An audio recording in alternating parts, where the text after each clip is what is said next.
Okay, so this was kind of an introduction on the nakshatras. Now for the recording, I will give my presentation on Pūrvā Phālgunī. So I guess this is one of the most easy nakshatras in the night sky because all the subdivisions and subclasses direct in one line here except for the caste. And caste is considered Brahmin, and this is quite special. And we will figure out why the ancient seers gave caste Brahmin to this very passionate nakshatra, I would say. So, first of all, Pūrvā Phālgunī, it means the former auspiciousness or the former fig tree or the former reddish one or the lucky one. So this is ruled by a deity called Bhaga, and Bhaga is also an Ādityas, so it's one of the 12 Ādityas noted in the Srimad Bhagavatam. Under Kashyapa Muni and Aditi. And so Bhaga, he was actually a high priest at this sacrifice of Daksha. We can find this in Canto 4, I believe, where Sati and Shiva had kind of a family dispute. And Bhaga was at the sacrifice before this great demon Virabhadra appeared, and there's a whole story going on. But Bhaga, yes, he was actually one of the high priests sitting in this yagya. Now Virabhadra kind of blinded him, and we see then that the yoni animal here is the female rat, and they are kind of born in blindness. So there is kind of a blindness going on. I would not really go with the esoteric belief that Bhaga is blinded because he does not consider he does not look at what kind of merit you hold to award people. So he's just awarding and awarding. And also the Bhaga, the translation in Sanskrit, it means inherited share. So this kind of contradicts itself. So the belief that he's blinded because he does not look at your position to award something, even though the name translates that you have a certain kind of inherited share here.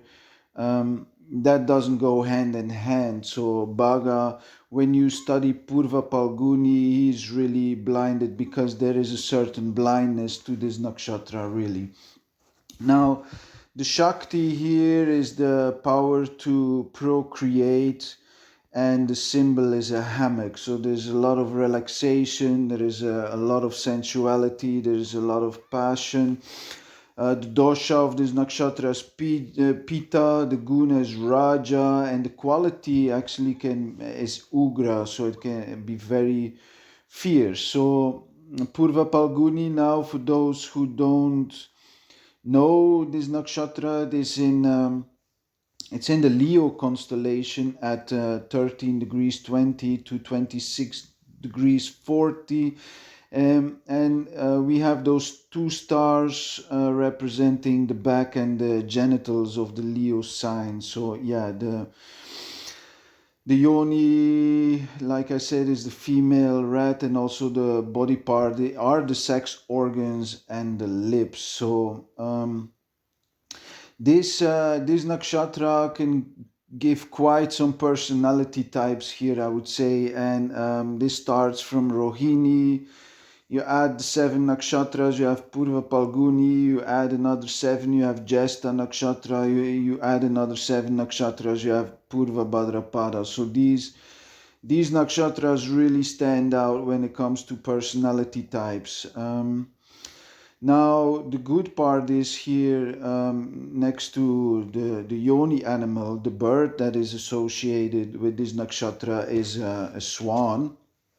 And swans do have the ability to separate the milk from the water, and that's why these ancient sages would give also, it's one of the reasons why the caste would be Brahmin, because there's some Brahminical qualities here to this nakshatra, but that, my friends, really depend on which planet transits this nakshatra and which house or house lord is associated with it. So another ancient name for this nakshatra was Yoni and also Arjunis. And Arjuna, the very good friend of Krishna in Mahabharata story, and also a cousin, he had his prominent Pūrvā Phālgunī position in his chart. So in general here, this nakshatra represents rest, relaxation. You see also this tantric behavior. These persons can be very attractive. Arjuna was considered to be very attractive also. It gives pleasures, fortune, because the Bhaga translates in inherited share, and he really gives fortune to people. Also resources, massages, socializing, parties, music, reading, writing. It's a very, these people have not really a caring attitude. It is said here that it's the most carefree of all the nakshatras. So in Ashlesha, we're really battling Punarvasu. We are also kind of going through certain ups and downs. Ashlesha is really battling mischievous and cheatery. And then Maga, you are kind of establishing your throne, establishing your lineage. And then finally, when all of these administrations are done, we arrive in Pūrvā Phālgunī, and it's really time to now rest and take vacation. So this is what Pūrvā Phālgunī is pretty much about. So the symbol is a hammock, and it represents rest and relaxation. Now, in the self-development area here, this is really bad for discipline. So these people can also be self-centered, egotistic, and very indulgent, especially when it comes to procreation. This yoni animal rat, if you put kind of a few rats together within months, you will have hundreds of rats. So they really procreate. They have a lot of children, big families, a lot of siblings. And they can, especially when Venus or Mars transit in this nakshatra, they can get angry over small issues. Now, the indulgent part here, this can cause diseases. So this is a lot of, especially in the 6th house, 7th house, 2nd house, I would say 12th house, 8th house, sexual diseases, breathing problems, blood, cholesterol, because these people kind of indulge. So you see a lot of overweight people also. They have liver problems from addictions, prostate problems, inflammation. And then because these people kind of lose sight of their disciplines, there is a lot of neglect, and the result will be, instead of self-confidence in the ascendant, they will have self-pity. You see diseases like bulimia, eating disorders, obesity, anxiety disorders, work stress. So these people, if they have to work or become educated, they can have a lot of stress through education and also throughout career, because the mood of this nakshatra is really just relaxing. So you don't have to put them under too much pressure. Even though Arjuna was a soldier, you have to be able to work under stress. This is really the result. But there's a lot more to Arjuna than the naked eye can see.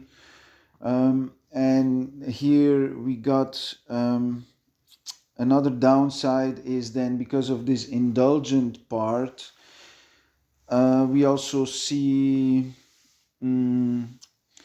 this changing of gender, like transgender, and we have a famous person, Caitlyn Jenner. She has actually her Saturn in the 11th house as the 5th lord, with Mars as the 7th lord, and you see that this transgender really comes up also, and also Arjuna in the Mahabharata. He was because he refused to go with a famous demigoddess in the heavenly realms. He was cursed to become an Enoch on earth for 1 year. So really, this changing of gender is really seen here.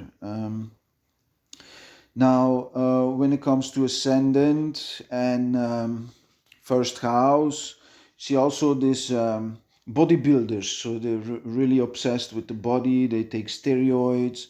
You see fitness trainers, CEOs, government officials, dynasty officials, monarchy, etc. So also Rahu, moon.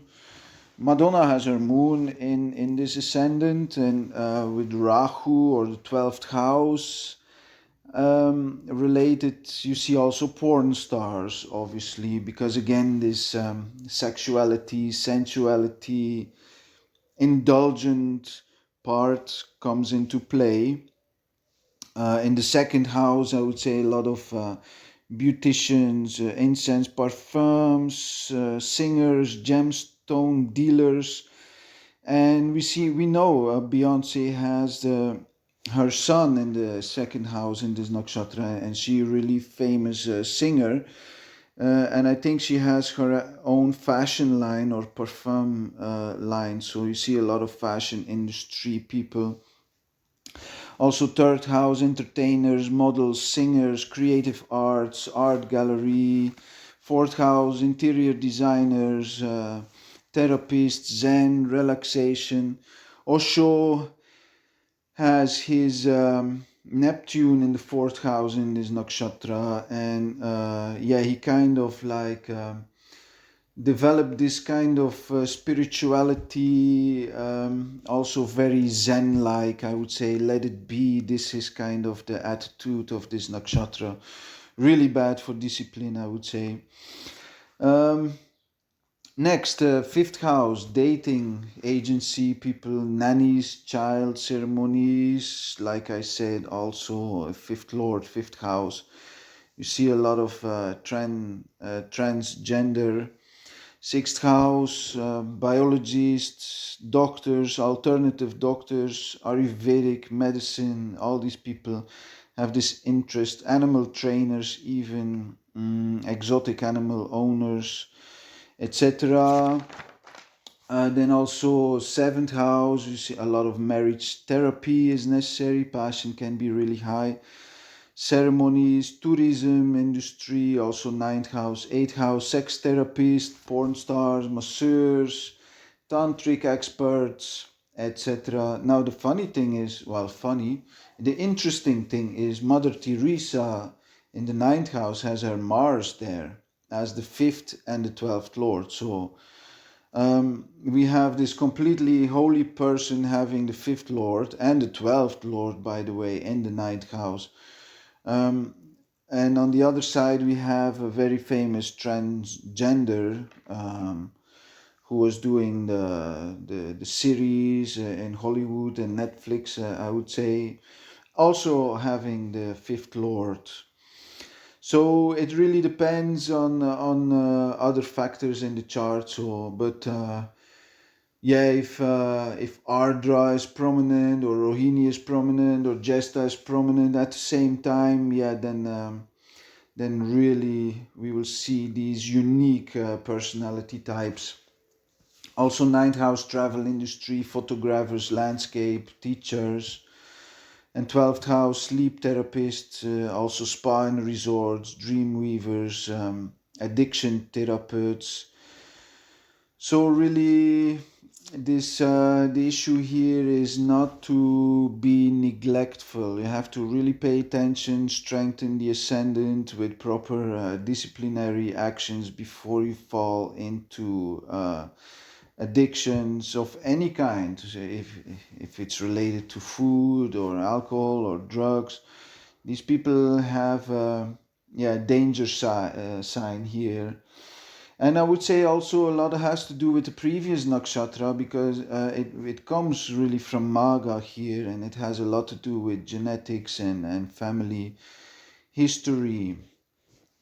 Now, there's two trees associated with it. The tree, the actual tree that's associated, because Pūrvā Phālgunī is the translation relates to a fig tree, but then the tree that's really has been given association here is the Butea monosperm tree. And yeah, when you do a little bit of research, it's quite a powerful tree here.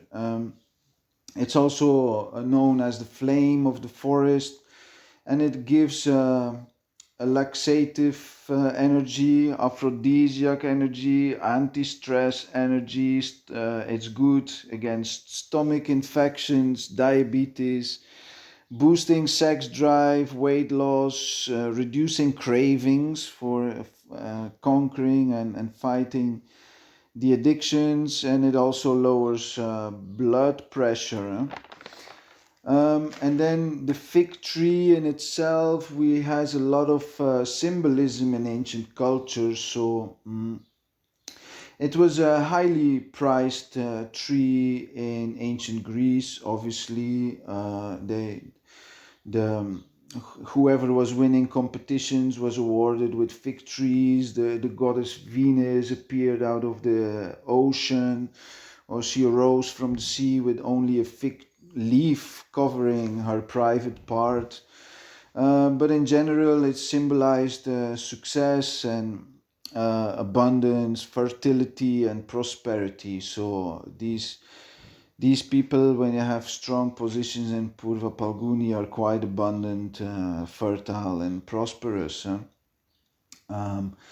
Also, the Roman women, they were eating figs before their wedding night to increase fertility. And in Egyptian culture, the goddess Isis also first taught humans to grow fig trees. In Egyptian culture, also, it is this tree is related to the cycle of life and divine knowledge and wisdom. And also, Buddha meditated under a fig tree, it is believed. And that's why these subdivisions here, even though Gana Manusha, Dosha Pitta, Guna Raja, quality Ugra, female rat, hammock, all directs in one line here, but then the caste is Brahmin, and that's why there was also given this this Brahminical side, because when you dive into rest and relaxation, many people, they end up doing all kinds of tantra. There's also a kind of dark voodoo associated with it because of its ugra quality. So the caste Brahmin, it's very interesting that it also got this quality here, because everything points in one direction pretty much, and it's very easy nakshatra to comprehend. Also in Feng Shui, fig trees are linked to the wood element, and the color associated with this nakshatra is light brown, and it's kind of a stable color associated with it. So I guess just watch out with this nakshatra not to indulge too much, because your karmic debt in a positive way through Bhaga is given to you. And just embrace this beautiful energy and just pay attention not to indulge, because really if you have Rahu there or something, Venus Mars conjunct, and then really pay attention of the indulgent part, because that will create the diseases. There's a lot of disease associated with this nakshatra. There's a lot of healing associated at the same time. So yeah, it can go in a few different directions here, but overall quite easy. Yeah, Jack Ma, famous CEO, he has a son Pluto Uranus in the first house in this nakshatra. He's really this Asian super billionaire, but his mood is quite relaxed and let it be. Also Warren Buffett, sun in the second house. Beyonce, sun in the second house. So yeah, that was my presentation. And yeah, if you have any questions, please do.